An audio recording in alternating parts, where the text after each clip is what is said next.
بسم اللہ الرحمن الرحیم وبالجملۃ فکل صوت یؤد فی نفسہ ما قطع النظر عن الکلام المتصوت به لہوا و باطلا فہو حرام۔ خلاصہ یہ کہہ رہے ہیں کہ ہماری گفتگو غنا میں تھی، تو یہ کہہ رہے ہیں کہ ہر صوت، ہر آواز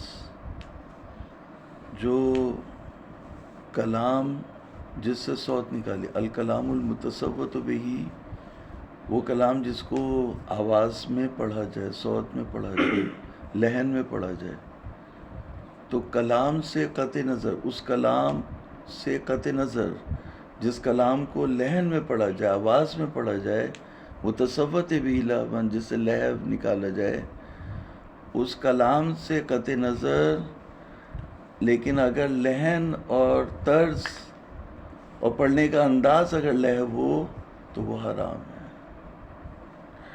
وَبِالْجُمْلَةِ فَكُلُّ صَوْتٍ يُؤَدُّ فِي نَفْسِهِ مَا قَطْعِ النَّظَرِ عَنِ الْكَلَامِ الْمُتَصَوَّتِ بِهِ لَهْوًا وَبَاطِلًا فَهُوَ حَرَامٌ۔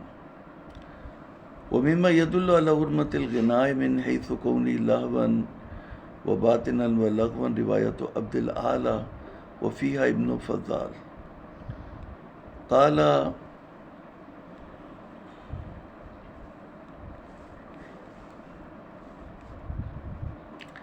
یعنی انہوں نے جو ہے وہ، اگر میں آپ سے پوچھوں کہ انہوں نے پہلے اشکال کیا، پھر اس کے بعد دوبارہ استدلال کیا، تو دوبارہ استدلال کیسے کیا؟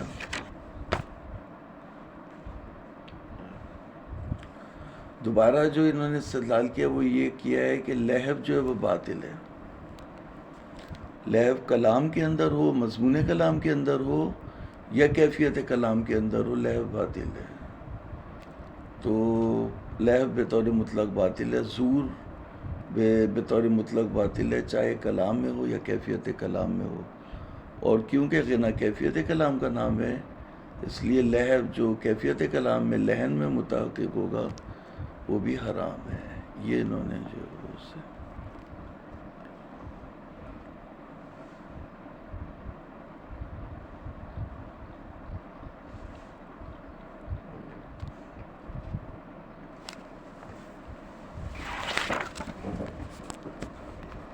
عَلَى حُرْمَةِ الْغِنَاءِ مِنْ حَيْثُ كَوْنِهِ لَهْوًا وَبَاطِلًا وَلَغْوًا رِوَایَةُ عَبْدِ الْأَعْلَى وَفِيهَا ابن فضال قال سألت أبا عبد الله علیہ السلام عن الغناء وقلت إنهم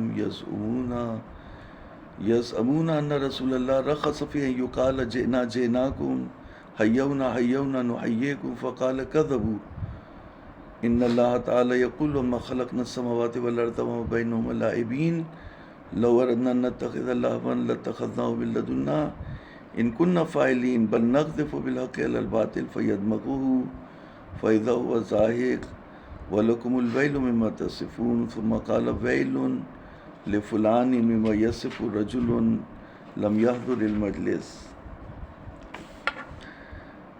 کہہ رہے ہیں کہ جو دلائل غنا کی حرمت پر دلالت کر رہے ہیں اس حیثیت سے کہ غنا لہو اور باطل ہے، وہ روایت عبدالعالی ہے۔ روایت عبدالعالی میں ابن فضال نے سوال کیا امام جعفر صادق علیہ السلام سے غنا کے بارے میں، گانے کے بارے میں، تو پوچھا کہ جو شادی ہوتی ہے نا ان کے ہاں، تو جیسے ابھی رخصتی کے موقع پر اذان دیتے ہیں، تو وہاں رخصتی کے موقع پر جو ہے وہ جا کے یہ بولتے تھے جینا جیناکم حیونا حیونا نحییکم، یعنی ہم تمہارے پاس آئیں، ہم تمہارے پاس آئیں، تم ہمیں تحیت کہو، خوش آمدید کہو، خوش آمدید کہو، ہم بھی تمہیں خوش آمدید کہیں گے۔ تو اس میں تو کوئی مضمون کلام میں تو کوئی ایسی بات ہی نہیں ہے جو حرام ہو، جینا جیناکم حیونا حیونا نحییکم، تو اس کا مطلب یہ ہے کہ وہ کیفیت کلام کی بات ہے، یعنی گانے کی طرز پر اسے جو پڑھتے تھے اور جس کیفیت میں اسے پڑھتے تھے، جس ماحول میں اسے پڑھتے تھے، تو یا لڑکی کہہ رہی ہو، صحیح ہے، آنے والوں کو جو اس کو لے کے جا رہے ہیں ان کو کہہ رہی ہو، یا اس کی طرف سے کوئی کہہ رہا ہو، تو وہ ساری کیفیتیں.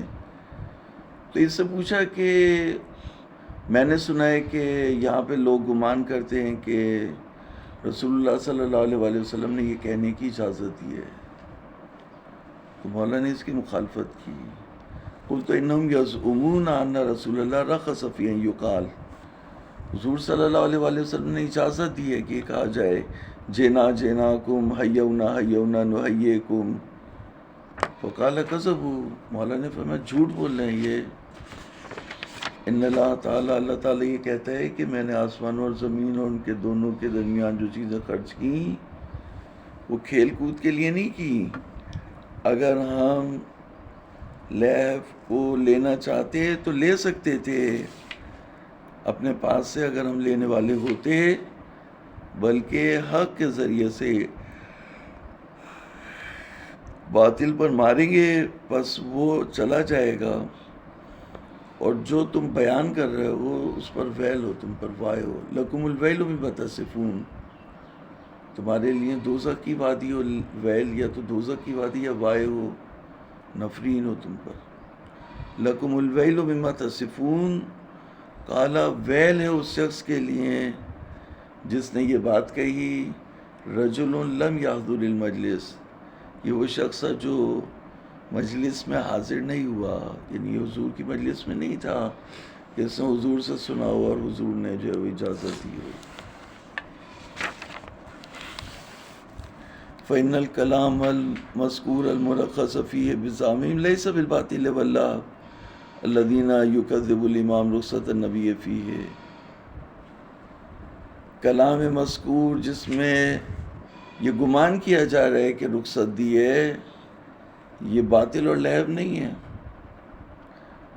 کلام مذکور جس میں رخصت دی ہے ان کے گمان کے مطابق، یہ وہ باطل اور لہو نہیں ہے کہ امام نے نبی کی رخصت کو اس میں جھٹلایا. یکذب الامام رخصت النبی فیہ، بس انکار شدید مذکور اور جو رخصت اس میں دی ہے من اللہو والباطل، اس کو لہو اور باطل قرار دینا، یہ نہیں ہے مگر تغنی اور لہن کی جہت سے، طرز کی جہت سے. واضح ہو گئی بات. وروایت یونس قال سألت الخراسانی عن الغناء وقلت ان العباسی زعم انك ترخص في الغناء. یونس کہتا ہے میں نے خراسانی سے پوچھا، خراسانی نہیں ظاہر جو ہے وہ امام علی بن موسیٰ رضی اللہ علیہ السلام، امام قاسم بھی ہو سکتے ہیں لیکن بظاہر امام. تو میں نے کہا کہ عباسی جو ہے وہ یہ گانے وانے بجاتے ہیں اور یہ آپ کی طرف کر رہے ہیں کہ آپ نے اجازت دی ہے.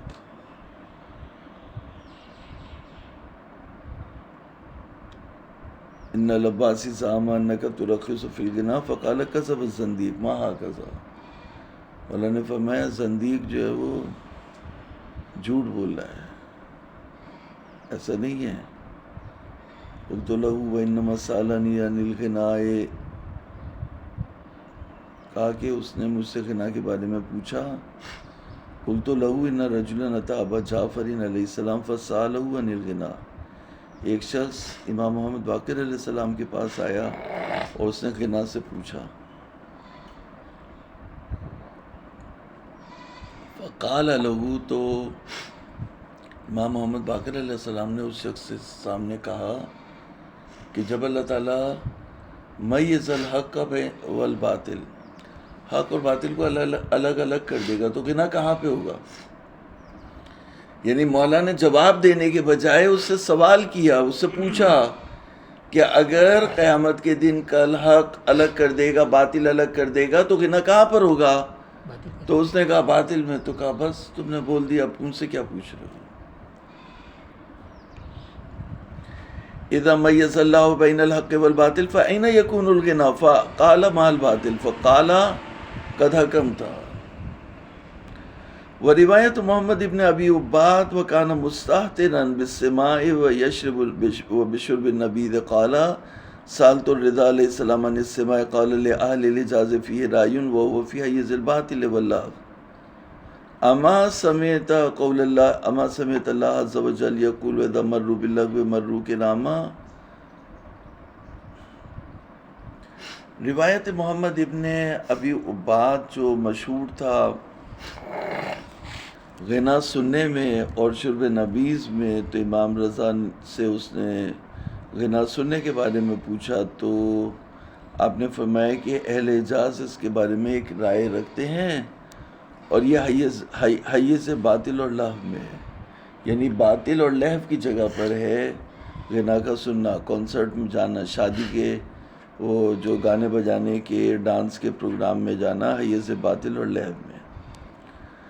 کیا تم نے اللہ کا قول نہیں سنا کہ جب وہ اذا مروا باللغو مروا کراما، جب وہ گزرتے لغو کے پاس سے تو کرامت کے ساتھ گزرتے ہیں. تو خلاصہ یہ ہوا کہ جو ہے وہ مروا باللغو مروا کراما، یعنی غنا کا سننا لغو سے ہے، لیکن مولا نے اس کا جواب جو ہے وہ شائستگی سے دیا، اور اس آیت کو کوٹ کے اذا مروا باللغو مروا کراما. والغناء من السماء كما نص عليه في الصحاح وقال اذن جارية مسمعة مغنية. وفي رواية الأعمش الواردة في تعداد الكبائر قوله والملاهي التي تصد عن ذكر الله كالغناء وضرب الأوتار. وقوله وقد سئل عن الجارية المغنية قد يكون لرجل الجارية تلهيه وما ثمنها إلا كثمن الكلب. وظاہر هذه الأخبار بأسرها حرمة الغناء من حيث اللهو والباطل. فالغناء وهي من مقولة الكيفية للأصوات كما سيجي.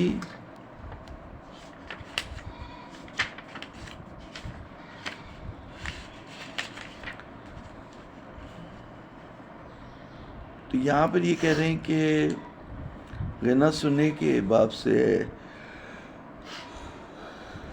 جیسا صحاح میں کہا کہ جاریتن مسمعہ یعنی مغنیہ، گانے بجانے والی، تو سنانے والی، مسمعہ مغنیہ گانے.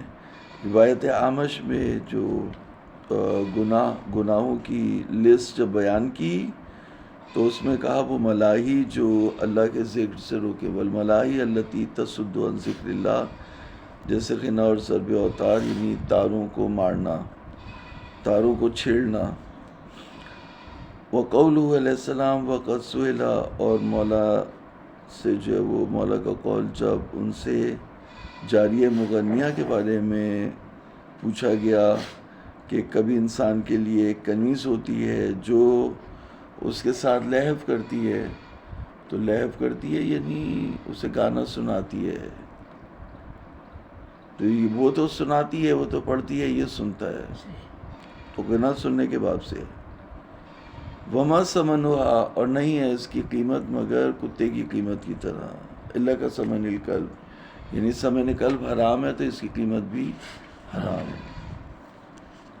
کہہ رہے ہیں کہ یہ ظاہر، ان اخبار کا ظاہر، تمام کی تمام اخبار کا ظاہر غنا کی حرمت ہے لہو اور باطل کی جہت سے. یعنی غنا جو ہے وہ لہو اور باطل کے زمرے میں آتا ہے اور حرام ہے. پس غنا وہی من مقولۃ الکیفیت للاصوات ان کان مساویا للصوت اللہو والباطل کما هو الاقوی وسیجی فہو وان کان عام وجب تقییدہ بما کان من هذا العنوان کما انہ لو کان اخص وجب التعدی عنہ الی مطلق الصوت الخارج علی وجہ اللہو.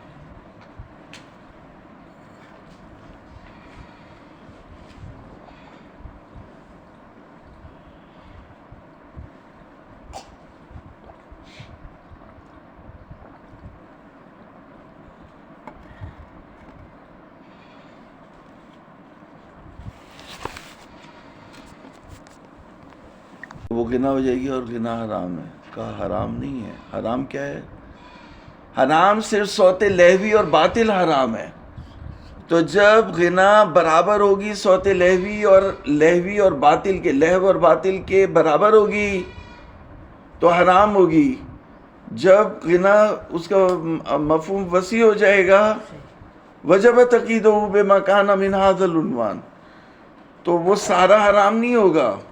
میں نے اگر 10 لوگوں کو بریانی کھانے کے لیے بلایا اور آگے 1000 لوگ، تو میں نہیں کھلا سکتا. میں کہوں گا باقی واپس جائیں، صرف 10 باقی رہیں گے. اور اگر آپ نے یہ کہا کہ غنا جو ہے وہ اس سے بھی اخص ہے، تو پھر اس کو پھیلانا پڑے گا، تعدی کرنا پڑے گا کہ اس کے برابر آئے. تو اس کا مطلب یہ ہوا کہ حرمت جو ہے وہ صوت لہوی اور باطل کی ہے، جس چیز کی وجہ سے غنا حرام ہوا ہے. صحیح؟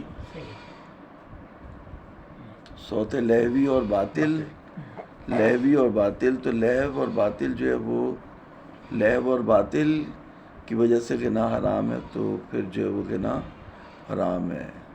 تو جب بھی غنا لہو اور باطل نہیں ہوگا، اس سے عام ہو جائے گا، تو تب بھی جو ہے وہ حرام نہیں ہوگا. اور جب اس سے اخص ہو جائے گا تو اس کا مطلب یہ ہے کہ کہا نہیں بس 2 آدمی کھا لیں گے. 2 کیوں کھائیں گے؟ جب 10 کی بریانی ہے تو تعدی کرنا پڑے گا 8 کو. ہاں 8 کو بھی شامل کرنے کے لیے تعدی کرنا پڑے گا کہ وہ 10 ہو جائیں. یہ خوب دوبارہ پڑھ لیتے ہیں اس عبارت کو. فالغنا وظاہر حاصل الاخبار بأسرها حرمت الغنا من حیث اللہو والباطل. ظاہر و حاصل اخبار ساری بأسرها، ساری کی ساری ان اخبار کا ظاہر یہ ہے کہ غنا حرام ہے لہو اور باطل کی جہت سے. پس غنا جو مقولہ کیفیت اصوات ہے اگر مساوی ہو صوت لہوی اور باطل کی تو اقوی یہی ہے. وسیجیف ہوا تو اللہ خیر صلی اللہ کوئی مسئلہ نہیں ہے.